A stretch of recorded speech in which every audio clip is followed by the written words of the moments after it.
Hi, I'm Daniel Lucas, and welcome to Abstract Essay, where ideas take shape, thoughts find depth, and every conversation explores the art of thinking beyond the obvious. And today I have my special guest.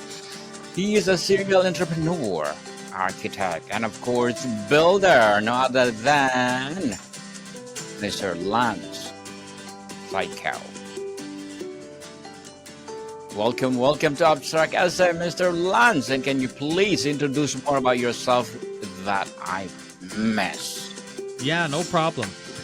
A lot of people ask me what I do, and I say, it depends on what day and what time. Because as you just mentioned, I'm a serial entrepreneur. I'm an architect. I'm a builder. I am a real estate developer, real estate investment entrepreneur, podcaster, professional fisherman, and even a philanthropist with my nonprofit, Longmont Community Gardens, and sometimes a college professor for the past 13 years, but not this semester. I have taught at the University of Colorado Boulder in Boulder. Interesting, Mr. Lance. And thank you so much for sharing your knowledge and wisdom to the world.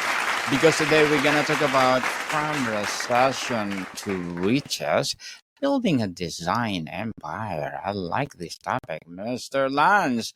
And what did you see in the depth of the Great Recession that other miss? Why is that the moment to start a business? Yeah. A lot of people ask me, they look at the success that we've had at all of the different companies, and being an entrepreneur is I think it's a sexy word. I think it's a sexy thing to do. It's very vanguard at this point and in vogue. And so people, there's like the side hustle and hustlers on social media and all that kind of stuff. So they go, I want to be one. How do I become an entrepreneur? What should I do to do that? And I go, when is the best time to start a business? And I go, during a Great Depression or a Great Recession. And they look at me like I'm crazy because that was, I think, one of the best parts about doing it during the Great Recession was no one else was hiring architects at that point. 50% of the architects were laid off in that period of time. It was one of the worst recessions for our profession ever. And it was all because of the housing boom and all that crazy stuff that happened with the derivatives. And when it went bust big time. So, the reason I tell them that's when the best time to start a business is during a Great Depression or Great Recession is because you'll never be hungrier. You'll never be forced, therefore, to be more creative, more lean, more mean, and it forces you into this entrepreneurial machine, really. At the end of the day, you have to hustle, and you'll just come up with the most creative ways if you really want to make it long term. In how to market yourself and get your name out there and get those clients that are really, really scarce. And, even it comes down to like our processes that we ended up developing once we got those kind of clients. It was like we couldn't really command and earn high fees. We had to kind of work with a set of folks who at that point only had so much change in their pockets.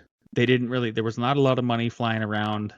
Financing was very tight to get things built. And so therefore the design budgets were really, really low. But at the same time, it was like, well, we got to take on some of this work in order to survive. How can we get the work done for less money? How can we get very high quality design work done with much less time to do it in? And we had to become really good in the software that we're designing all of these buildings in, but we had to make like a template and a framework. And that's really set us apart from other folks as we were like, look, there's this new piece of software out. It's called Revit Architecture, and it can kind of make you be as powerful as, say, like 2 or 3 people who would be drawing the same building in terms of speed and what you could produce. And so after the first few projects that we got, we just rethought about the template that we would start with. And that's been a force multiplier from day one, and allowed us to operate in such a difficult environment. And the beautiful thing about like starting your business in such a terrible place, like a Great Depression, a Great Recession, is if you can survive in those kind of economic conditions, then you really thrive once you get out of those. And then if you have a long-term look at business and entrepreneurship, because that's what you have to, is right, is like there's going to be those years where you barely make it. But if you make it through those years, and when you have to barely make it, and you can hold your staff together, and while others maybe can't, then you already have a leg up on everybody else because you don't have to start over from scratch. You're not having to retrain people, and it becomes a huge positive effect in the end. Very well said, Mr. Lance. Beautifully articulated, for sure. And can you tell us your podcast? Yeah. Inside the firm. Yeah, we started. Before we started recording, you asked me how long we've been doing it. It's 8 years, and Yes. it's been a long run. We're right around the 700 episodes mark. So we're kind of veterans in the space. It's a niche space. I mean, there's only so many architects to go around. Matter of fact, there's like literally 100,000 architects in the United States. So it's not a huge audience you're trying to go after. But we are in the top 5 podcasts in that arena. We're pretty proud of it. The reason why we started the show is because it would have been in 2017 when we did it, and that would have been year 7 of our existence as architectural business owners. Most people or most businesses actually fail within those first 7 years. Yes. So when we got to year 7, then we said, oh man, we haven't failed yet. We should probably tell our story. And we were huge podcast fans anyway. We listened to like Joe Rogan and people like that, Adam Carolla. And it was just like, gosh, I feel like we should tell our story, even if it's just for ourselves, even if it's just for our family, even if it's just for our children, our future children. It would be nice to document it in some kind of way. So that's kind of how it started. But then in the end, where it's landed is it's just been us telling. So when we did episode 0, episode 1, we kind of went back in time, pretended like we was when we first started up, and talked about how we started up the firm. We really laid it all bare and raw and brought you inside the firm.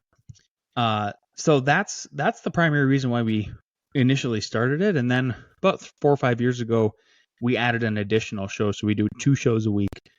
And the other show is called Monday Morning Coffee, the Inside the Firm. And I'll have people like yourself on, Mr. Daniel, other influencers, and a lot of business people, a lot of entrepreneurs. Because in the end, what we're really trying to do is we're just trying to spread the message of entrepreneurship, businesses, positivity, self-help, and just trying to help out sort of people. And what it does is the more I give, especially if I just give people the microphone, the more I learn about myself. I just have had some amazing authors on where I end up buying their book about halfway through the episode, and it's really good. Yes. That's awesome.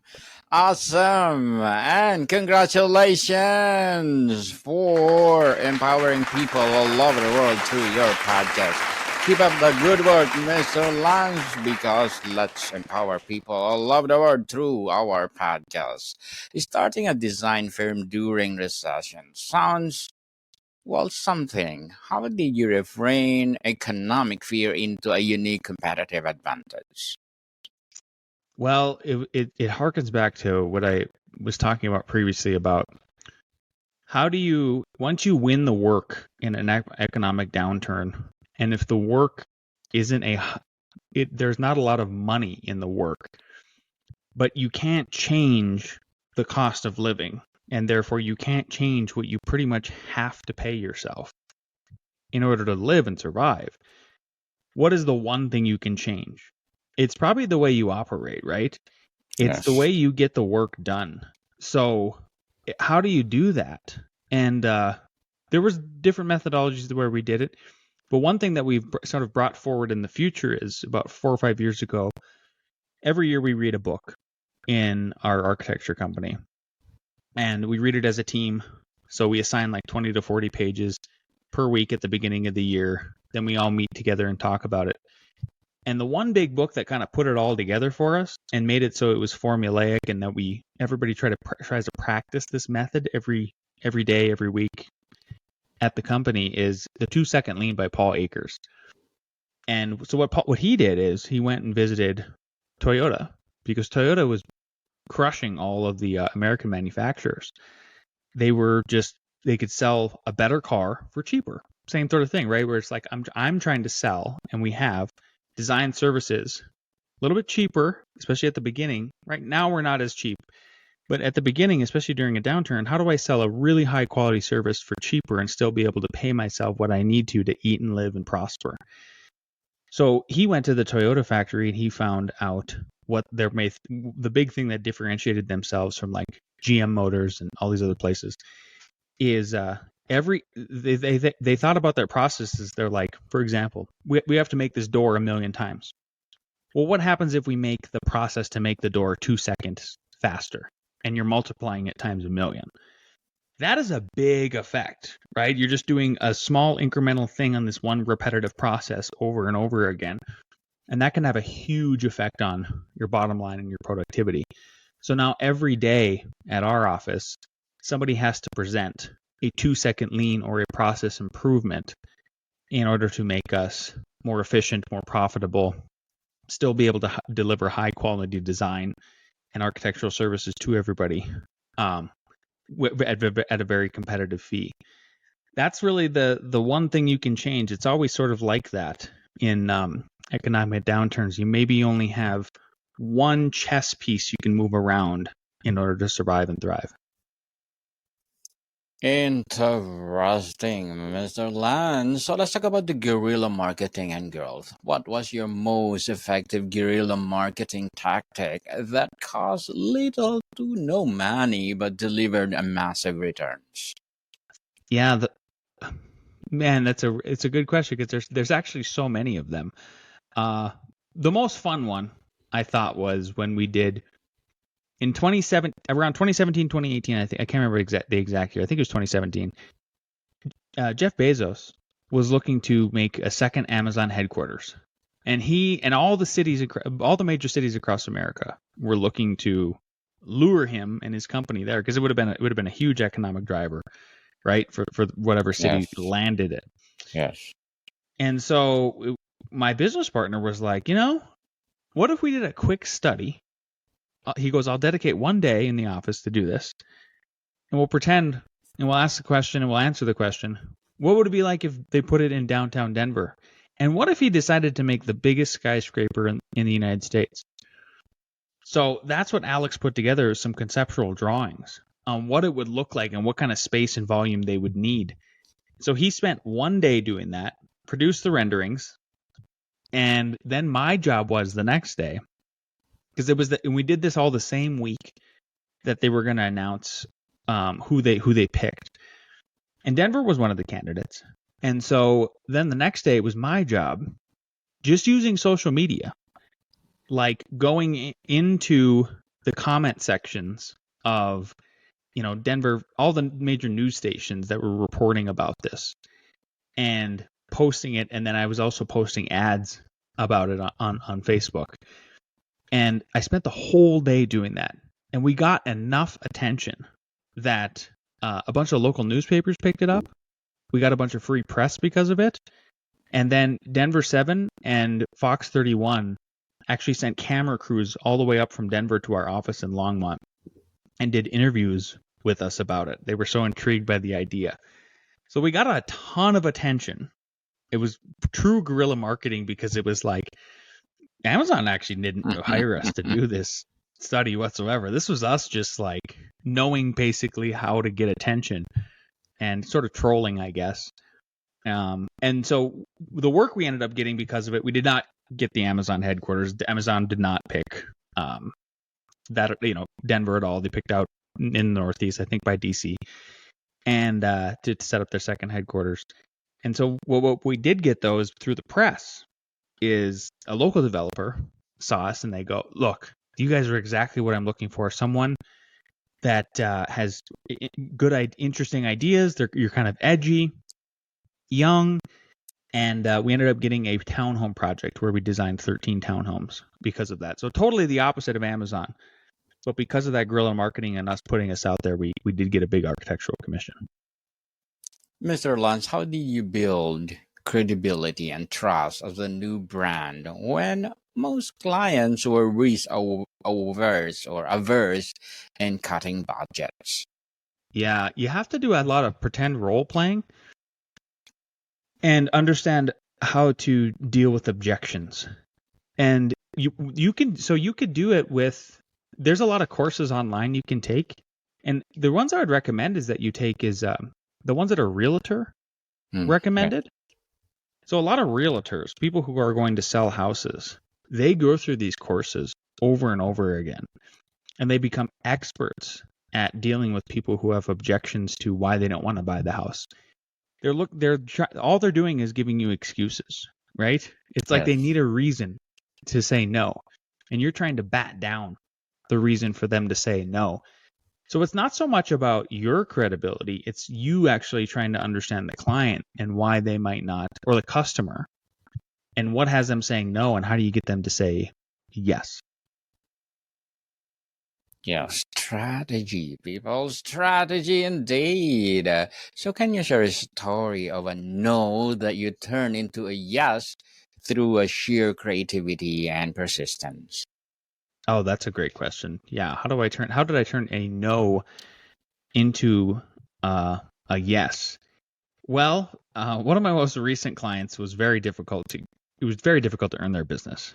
He was a pretty well-to-do man, with a wife and a beautiful family and everything in Denver, and he came from a background like I did, not well-to-do, no silver spoon, earned every penny that he got, but at the same time, sort of just didn't understand this is what a design professional costs, especially for that neighborhood with this caliber of builder and everything like that.